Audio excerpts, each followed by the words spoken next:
तो हम पुस्तक भी कहते हैं, इसको हम बुक भी कहते हैं, इसको हम किताब भी कहते हैं और इसको हम पुस्तक भी कहते हैं।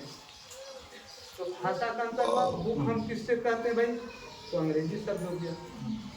इसको हम पुस्तक कहते हैं तो ये संस्कृत भाषा हो गया, और इसको हम किताब कहते हैं तो अपनी तेलुगु का भाषा हो गया। तो है तो वही समान, किताब कहिए चाहे पुस्तक कहिए चाहे बुक कहिए। तो उसी तरह ईश्वर का नाम है। लोग भाषा के अंतर में नफरत पैदा करते हैं, ऐसे दुष्ट प्रवृत्ति के लोग इस समाज में जीते हैं। आप हमारे दरबार में देते हैं, हमारे जहाँ ईश्वर की आस्था होती है, मंदिर हो या मस्जिद, मौ से मंदिर भी है और मौ से मस्जिद भी है। मौ से मंदिर और मौ से मस्जिद। मस्जिद और मंदिर में कोई अंतर नहीं है, सब उसी की आस्था है जुटा हुआ। चाहे अल्लाह कहिए, भगवान कहिए, गॉड कहिए, ईसा कहिए, उसी का नाम है, सिर्फ भाषा का अंतर है।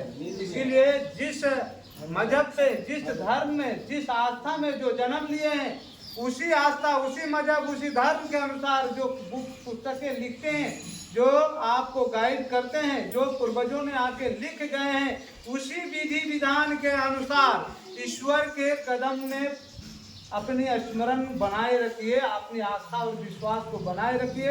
मैं उस माता के दास, चरण के दास, जो सिद्धि और शक्ति दिए हैं, मैं विश्वास दिलाना चाहता हूँ, ये लिखी पुस्तक के आधार पर जो चल लेंगे, उसके जीवन में कभी पीड़ा उसको छू नहीं सकते हैं, उसके घर में कलेश और कलह नहीं आ सकते हैं, उसके घर में असाध्य रोग नहीं हो सकते हैं, उसके घर में कितनों बड़ा आपदा टूट जाए, उसको पल में दूर हो जाएंगे जो आस्था और विश्वास रखेंगे।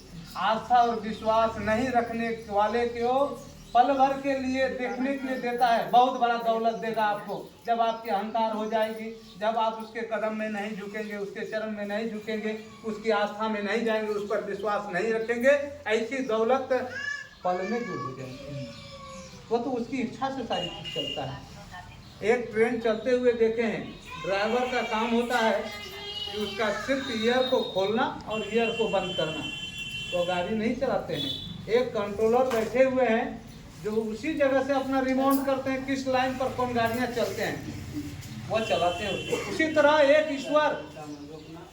ईश्वर हमारे ऊपर बैठे हुए हैं और उनके ही बनाए व्यवस्था हमारे कार्य क्षेत्र में लगे हुए हैं।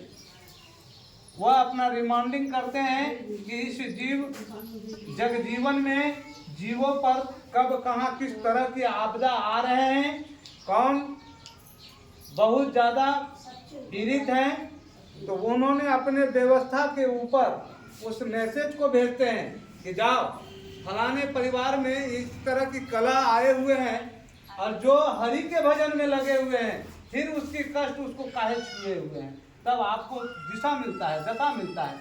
आप इस दरबार में कैसे आए? हमारे कहने पर नहीं आए, उनके मार्गदर्शन से आए हैं कि जाओ तुम्हारे कल्याण वहाँ हो सकते हैं। तो आप भजने लगे तो आपको प्रेरित किया, आपको यहाँ लाने का काम किया। उसी तरह हम माता से आराधना करते हैं कि आपके पूरे परिवार के अंदर में इस प्रेरणा को जागृति दे और आपके परिवार में शांति प्राप्त हो, आपके घर की समस्त कलह की समाप्ति हो। आप इस ईश्वर ने जिस भोग विलास एवं इस संसार में जो अपने दिल को उमंगित करने के लिए भेजा है, आपको उसका सारी सुख प्रदान हो, आपको सारी सुख आप भोग के जाएं। ये माता से हम आराधना करते हैं कि हे माँ, इस तरह की सुमति दीजिए, आपके दरबार में उपस्थित होने वाले के सारे कष्ट पीड़ाओं को नाश लीजिए और निश्चित तौर पर दीनी विश्वास रखने वाले की पीड़ा समाप्त होगी। आपको थोड़ा समय लग सकता है, आप आस्था को जगाए हैं, आपके घर का कलह समाप्त होगी। ये विनाश की विपरीत दिशा घुसी थी, वह दिशा आपकी आस्था जगी है, उससे समाप्त हो जाएगा। अब भैया के लिए मैं से उस तरह से एक जागृति कर देंगे।